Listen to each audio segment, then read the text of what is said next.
నిన్న జరిగిన సంఘటన ఏదైతే ఉందో దాని మీద మరి డిఎండబ్ల్యూ గారు ఇచ్చిన వాయిస్ అయితే అది కరెక్ట్ కాదు.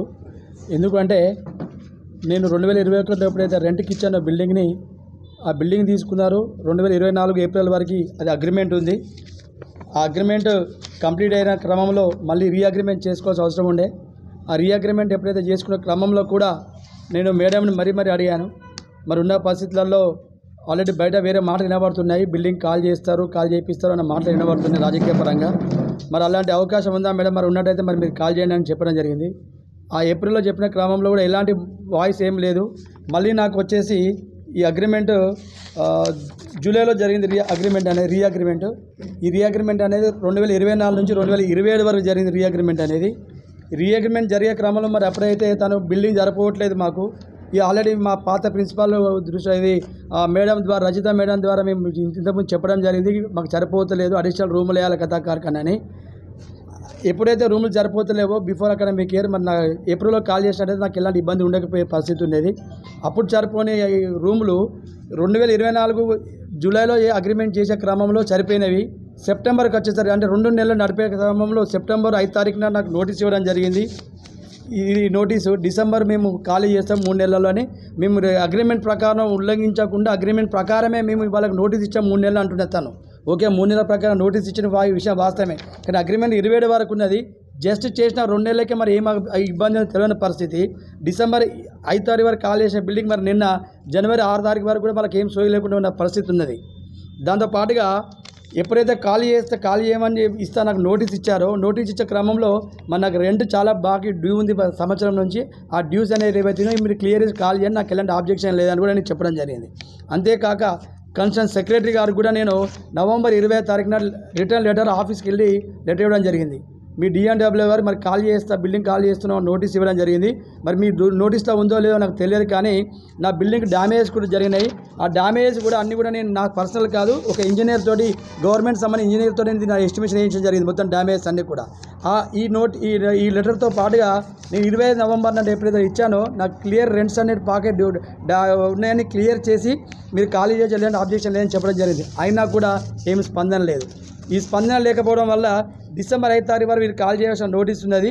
దాన్ని దృష్టిలో పెట్టుకుని నేను లీగల్గా కూడా అంటే ఓవరాల్గా చెప్తే వినలేదు, రిటర్న్ లెటర్ కూడా హెడ్ ఆఫీస్ ఇస్తే కూడా ఏం లేదంటే రెస్పాన్స్ లేకపోవడం వల్ల నేను లీగల్ కూడా నోటీస్ పంపడం జరిగింది. ఇది లీగల్ నోటీస్ కూడా ప్రిన్సిపాల్కి, డిఎండబ్ల్యూ గారికి కలెక్టర్ ద్వారా ఓరల్ రిస్ట్రిక్షన్స్ కలెక్టర్ ఇవ్వడం వల్లనే మీ బిల్డింగ్ ఖాళీ చేస్తున్నామని నాకు నోటీస్లో పొందుపరిచింది. దీంట్లో అంటే కలెక్టర్ గారు కూడా దీంట్లో ఇన్వాల్వ్ అయ్యింది కాబట్టి నేను కలెక్టర్ గారు కూడా నా రెంట్ ఇప్పించి మీకు ఖాళీ అని తనకు లీగల్ నోటీస్ పంపడం జరిగింది. సెక్రటరీ కూడా లీగల్ నోటీస్ పంపడం జరిగింది.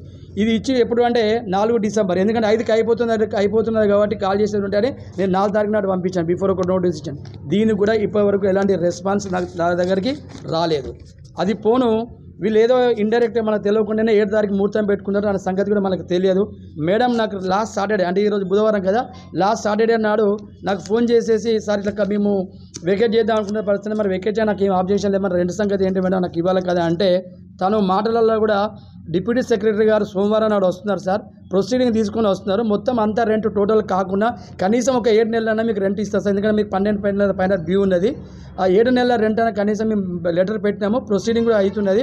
ఆ ప్రొసీడింగ్ కాపీ పట్టుకొని మీకు వస్తారు సార్, డిప్యూటీ సెక్రటరీ వచ్చి మాట్లాడుతుంది సార్, అన్ని సాగులో మాట్లాడినాక మీ హ్యాండ్ ఓవర్ లెటర్ తీసుకునే కాల్ చేస్తాను సార్ అని చెప్పింది. ఓకే మేడం, ఏదన్నా ఒకటి సంతోషం అంటే కనీసం 7 నెలలు వచ్చినా నీ బ్యాంకర్ లోన్ తీసుకునే బ్యాంక్ కట్టే పరిస్థితి ఉన్నది, దాని ప్రకారంగా ఆబ్జెక్షన్ లేదు, మీరు ఏదో రండి కనీసం కొద్దిగా గొప్ప మాట్లాడితే మంచిగుండా అని చెప్పినాను. కానీ తెల్లారి సోమవారం రాక మంగళవారం నాడు ఉదయం ప్రొద్దున 7-8 గంటల ప్రాంతంలో తెలియకుండా వితౌట్ ఎనీ ఇన్ఫర్మేషన్ కనీసం షిఫ్ట్ చేస్తున్నాం ఖాళీ సంబంధం చెప్పకుండా సామాన్ అంతా డీసీఎం వెహికల్ వేసి లోడ్ చేసే పరిస్థితి ఉన్నది. ఆన్సర్స్ తన దగ్గర నుంచి రావడంతో నేను వెళ్ళి రిటర్న్ స్టేషన్లో కూడా రిటర్న్ కంప్లైంట్ ఇవ్వడం జరిగింది. నాకు రెంట్ వచ్చేది ఉంది, పిల్లలు కాల్ చేస్తున్నారు, ఇలాంటి పరిస్థితి ఉన్నదని నేను స్టేషన్లో కంప్లైంట్ ఇవ్వడం జరిగింది.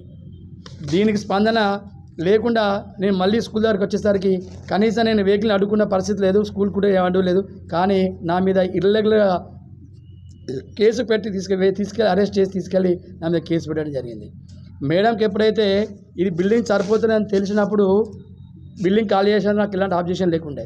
రెండో తన మాటలలో నేను 10 లక్షల రూపాయలు 15 లక్షల రూపాయలు వీళ్ళు వెళ్ళి బయటకు పైన ఆఫీసు పట్టుకొచ్చుకున్నా అని చెప్తున్నారు.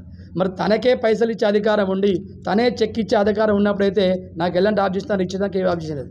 ఈవెన్ ప్రిన్సిపాల్ కూడా డబ్బులు ఇచ్చే రైట్ లేదు ఆయనకు. డిఎండబ్ల్యూ కూడా డబ్బులు ఇచ్చే రైట్ లేదు. డబ్బులు కూడా ఎక్కడ కూడా డైరెక్ట్ ఏది కూడా చెక్ రూపంలో రాదు. మరి ఆమె ఆఫీసర్, ఆమెకి ఏం నడుపుతుందో నాకు తెలియదు, కానీ డైరెక్ట్ ట్రెజరీ ద్వారా మా అకౌంట్లో డబ్బులు పడుతున్నాయి. మా అకౌంట్లో ప్రతి నెల రెంట్ పడే పరిస్థితి ఉంది. మరి ఆ రెంట్ ఎంతవరకు వస్తుందో ఏమొస్తుందో తనకు తెలియని పరిస్థితి. మేము ఎక్కడికి వెళ్ళింది లేదు. వాస్తవానికి నాకు గత సెక్రటరీ ఎవరైతే ఉన్నారో షెఫీల్ హసన్ నాకు అడ్వాన్స్ 10 లక్షల రూపాయలు ఇవ్వడం జరిగింది, తీసుకురావడం జరిగింది. అది కూడా ఎందుకంటే వాళ్ళు బిల్డింగ్ ఆక్యుపేషన్ క్రమంలో ఫెసిలిటీస్ కరెక్ట్గా లేవు, ఇంకొన్ని సరిపోతలేవు, ఇవి అన్నీ జరిపించాలన్న క్రమంలో నా దగ్గర అయితే డబ్బులు లేవు. కరోనాతో నేను స్కూల్ లాస్ అయిన స్కూల్ తీసేసిన మళ్ళీ రీస్టార్ట్ చేసే పరిస్థితి లేకనే మీకు రెంట్కి ఇస్తుంటే నాకు డబ్బులు లేవంటే ఆ క్రమంలో సార్ నాకు డబ్బులు అడ్వాన్స్ ఇవ్వడం జరిగింది. దానికి సంబంధించి నేను మరమ్మతులు చేయించడం జరిగింది. 10 లక్షల రూపాయలు ఇస్తే రూములే కనుక అయ్యేది ఉంటే ఇవాళ ఎంత పరిస్థితుందో మీకు తెలిసిన విషయమే.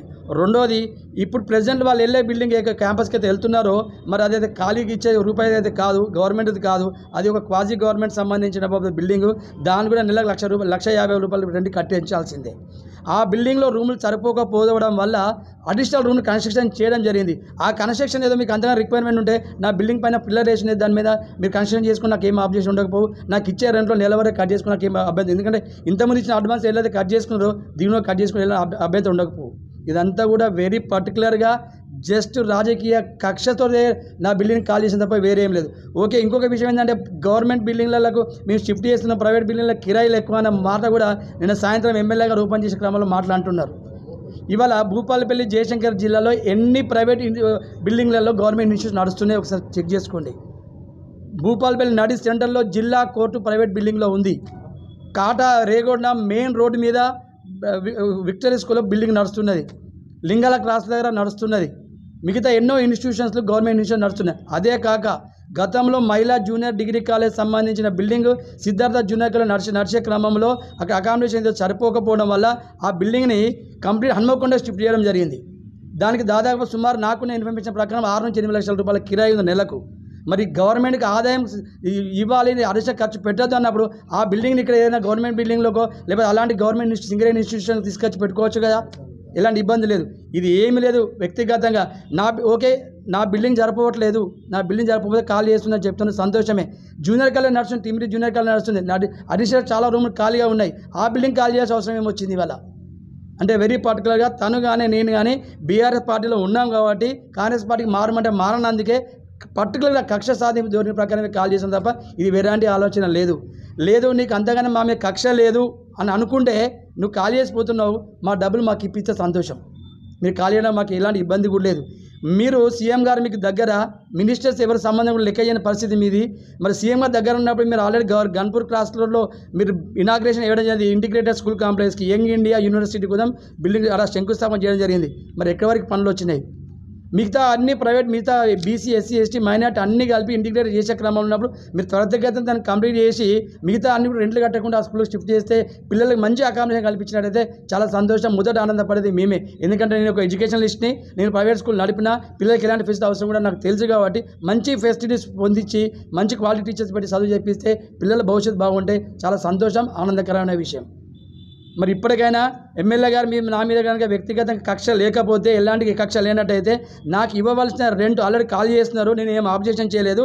నా రెంట్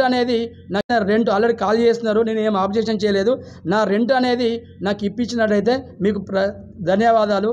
అదేవిధంగా అధికారులకు కూడా మీరు ఏది కూడా నేను ఇంకా పర్సనల్గా చెప్తున్నా, అధికారులకు కూడా వాస్తవానికి ఇంట్రెస్ట్. నేను ఎప్పుడైతే ఈ లెటర్ ఇవ్వడం జరిగిందో హైదరాబాద్లో, ఎందుకు కాల్ చేస్తున్నాం మేడం అంటే మీ మీద పర్సనల్గా అక్కడ ఉన్న కోపంతో మాత్రం చేస్తుంటాం, మాకు అసలు ఎలాంటి ఇంట్రెస్ట్ లేని ఆఫీసర్ కూడా చెప్పడం జరిగింది.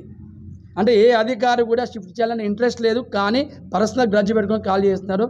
ఓకే, కాల్ చేసినందుకు కూడా చాలా సంతోషం, ఎలాంటి ఇబ్బంది కూడా లేదు. కృతజ్ఞతలు.